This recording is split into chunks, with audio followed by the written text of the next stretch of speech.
deputado federal Major Vitor Hugo defendeu na Câmara dos Deputados o requerimento de sustação da ação penal contra o deputado Daniel Silveira, assinado pelo PTB. O deputado Daniel Silveira está preso a mando do ministro Alexandre de Moraes do Supremo Tribunal Federal. Um pedido para que a Câmara sustasse a ação penal já foi apresentado anteriormente e ignorado pelo presidente da Casa, Arthur Lira. O deputado Vitor Hugo explicou que foi feito um novo pedido e afirmou: o presidente Arthur Lira consentiu, o PTB já fez o novo pedido. E agora, cumprindo a Constituição Federal, nós temos 45 dias para fazermos a votação desse pedido de sustação, que eu tenho certeza vai possibilitar que a Câmara faça justiça nesse país em relação ao deputado Daniel Silveira. Já está na Câmara dos Deputados. E nós temos o compromisso do presidente Arthur Lira de pautá-lo dentro desse prazo constitucional para que o plenário da Câmara possa se debruçar sobre esse tema. Nesta toada, o líder do PSL na Câmara dos Deputados argumentou: na nossa visão, existe uma ilegalidade, uma inconstitucionalidade flagrante neste caso. Uma lei, inclusive, foi revogada, a Lei de Segurança Nacional. É preciso que façamos justiça. Muitos brasileiros estão vivendo sob o jugo de uma ditadura em que seus direitos e garantias fundamentais estão sendo desrespeitados. O país tem presos políticos e pessoas, jornais e sites censurados. A totalidade da renda da Folha Política e também de outros sites e canais conservadores está sendo confiscada a mando do ministro Luiz Felipe Salomão do Tribunal Superior Eleitoral em uma decisão que recebeu o respaldo do presidente da Corte, Luiz Roberto Barroso, que é também ministro do STF. Se você apoia o trabalho da Folha Política, que há quase 10 anos mostra os fatos da política brasileira e pode ajudar o jornal a permanecer em funcionamento, doe qualquer valor através do Pix, usando o QR Code que aparece na tela ou o código ajude@folhapolitica.org. Caso não utilize Pix, há a opção de transferência bancária para a conta da empresa Raposo Fernandes, disponível na descrição deste vídeo e no comentário fixado no topo. Há quase 10 anos, a Folha Política faz a cobertura da política brasileira, mostrando atos, pronunciamentos e eventos dos três poderes, quebrando a espiral do silêncio imposta pelo cartel de mídia que quer o monopólio da informação. Pix ajude@folhapolitica.org. Assista. Dizer do orgulho que tenho de vê-lo sentado nessa cadeira, né, um general do glorioso Exército Brasileiro presidindo essa sessão e um grande amigo, um deputado dedicado que tenho certeza orgulha São Paulo de estar aqui.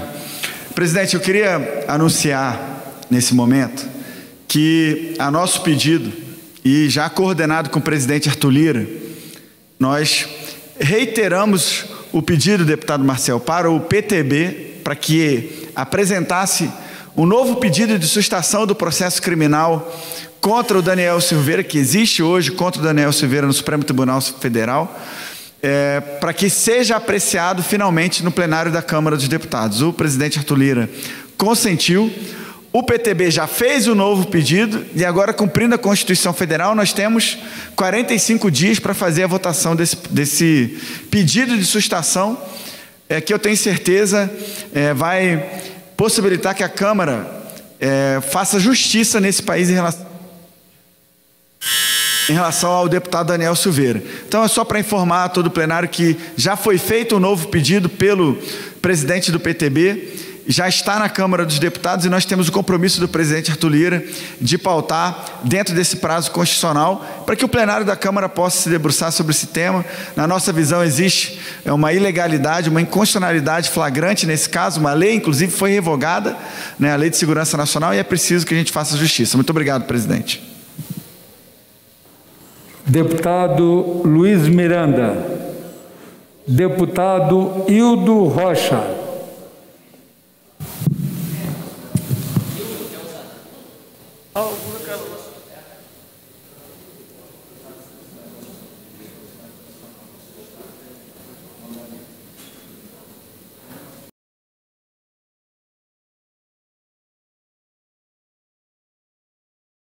Buenas noches, boa noite para todos.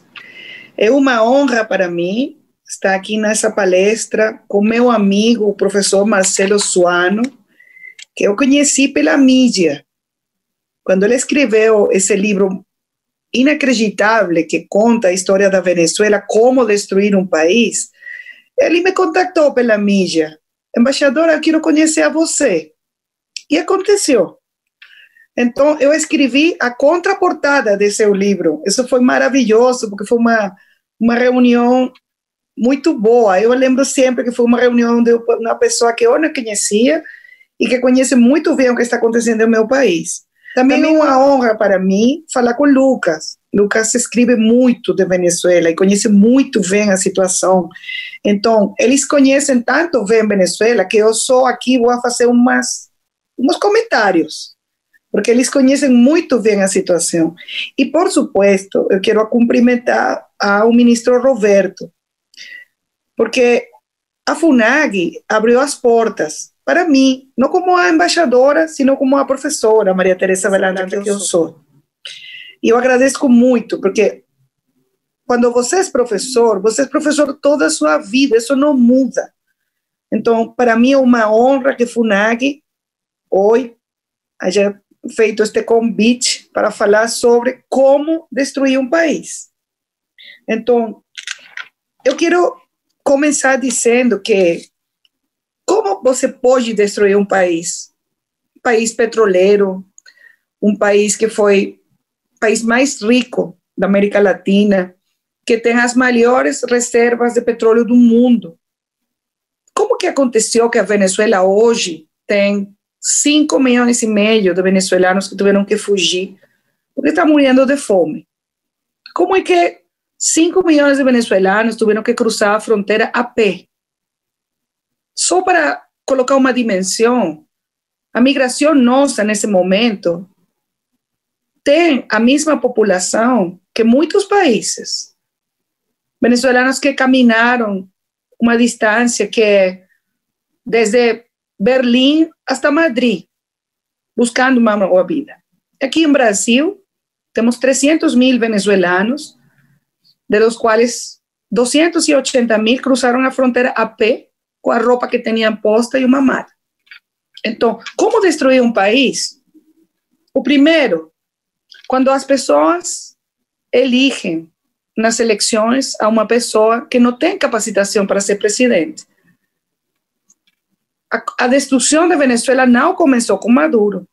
A destruição da Venezuela começou com Chávez. Quando ele foi elegido no ano 1998, a Venezuela produzia 3.200.000 barriles de petróleo por dia. 3.200.000 barriles de petróleo por dia. Então, chega à presidência um homem que não tem educação, um homem que tem ressentimento social, um homem com desejos de vingança, que fez um golpe de Estado no ano 1992, que foi à prisão, e quando saiu de prisão, eu me vou a vingar. Isso foi o fato, eu me vou a vingar. E como aconteceu? Ele destruiu nosso país. Então, a primeira coisa é, se você quer destruir seu país, tem que eleger uma pessoa com as características que tive Chávez. E depois, votar por um sucessor que é pior que Chávez. A segunda coisa que aconteceu foi que nessa quantidade de dinheiro, só pode imaginar, saca uma conta. 2013, o barril de petróleo, $110, $120 por barril. Se você tem 3.200.000 barriles, é uma conta fácil. Imagina quanto dinheiro entrou nas contas da Venezuela. Você pode acreditar que hoje a Venezuela não tem energia elétrica, não tem água, não tem comida. A gente está morrendo de fome. Com essa quantidade de dinheiro que ingressou às contas do governo venezuelano, o que fez o Chávez? A primeira coisa que fez foi expropriar as terras produtivas.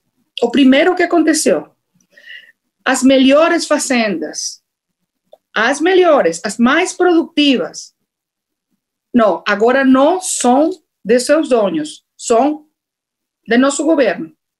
Vamos expropriar.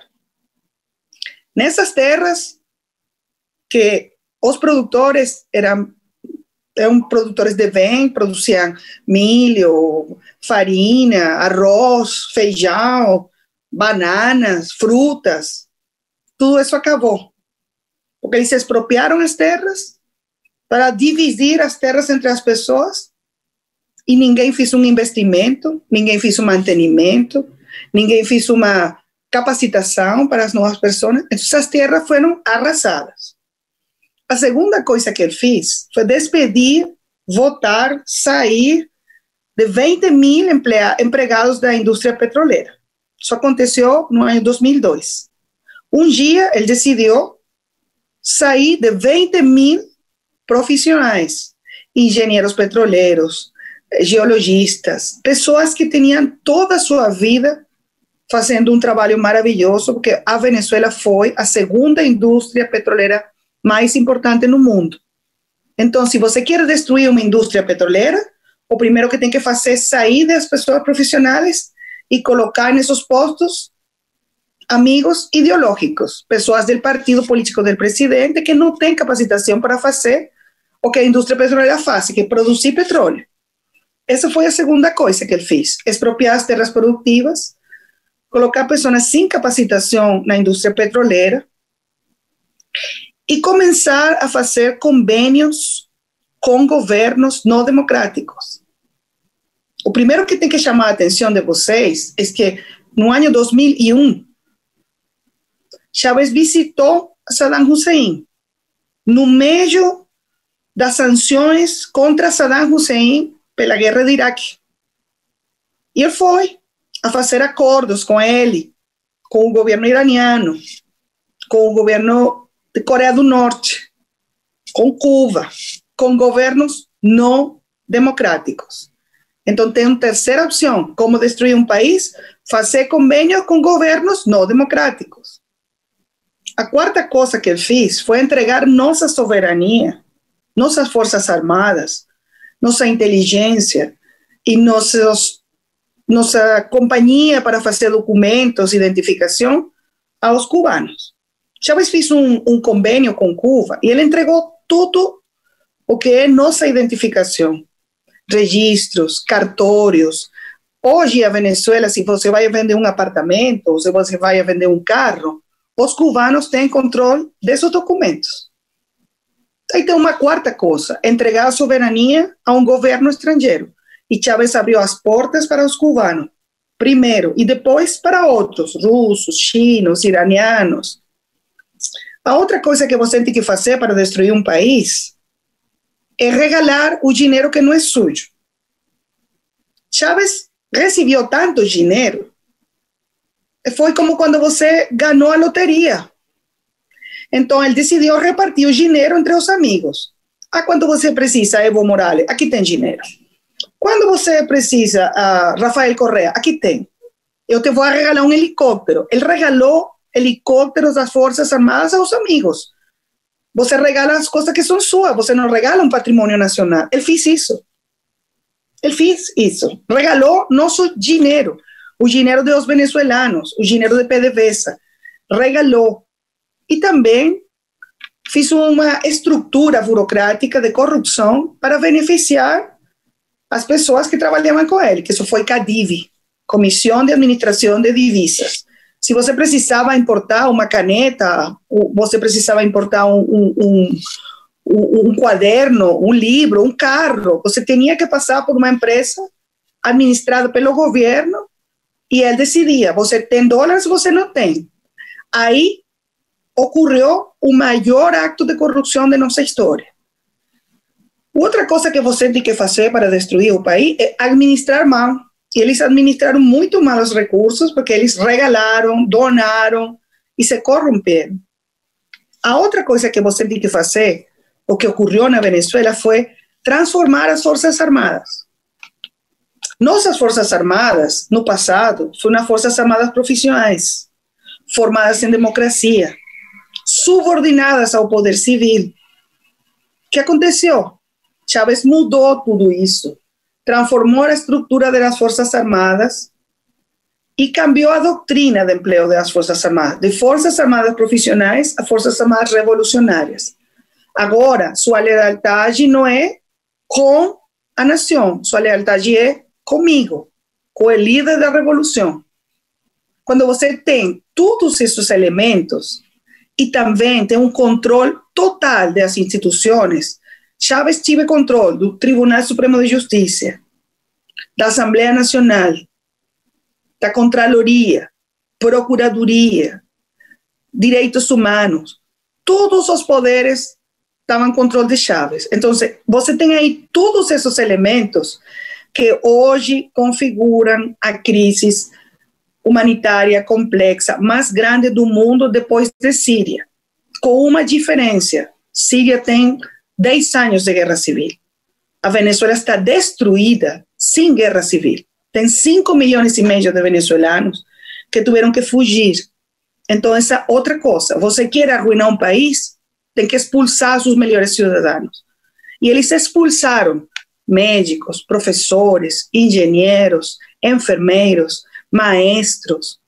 Essa foi a primeira migração. Os empresários, a segunda os profissionais e agora as pessoas que vêm para o Brasil, que são pessoas que não têm trabalho, que não têm medicinas, que não têm comida, que não têm nada, que têm que cozinhar agora com lenha, como se você vivesse no século XIX, que fugiram para dar comida a seus filhos.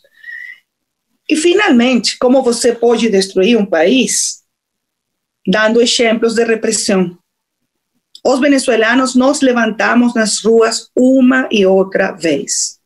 2002, 2004, 2010, 2014, 2017. Temos mais de 400 mortos nas protestas. Mortos. Temos 344 presos políticos. Temos diputados que estão na prisão. Temos diputados, temos dirigentes políticos que eles sofrem torturas. Sofrem torturas. No ano passado, eles mataram um capitão da Marinha torturado. Ele morreu depois de ser torturado. Então, assim você destrui um país. Quando você não tem respeito por as instituições, quando você não respeita a democracia, quando você não respeita a opinião dissidente, quando você coloca as pessoas na cárcel, na prisão, tortura, censura, reprime, acaba com a prensa livre, acaba com a propriedade privada, acaba com o investimento e expulsa os melhores cidadãos do seu país, você tem um país que está destruído, como está meu país agora. Então, o que eu posso falar é um chamado de alarma pela região. Tem que cuidar sua democracia. Quando os cidadãos não cuidam da democracia, acontece o que aconteceu na Venezuela. Isso que eu posso falar com vocês. Eu vou deixar hasta aqui para escutar suas perguntas. Obrigada.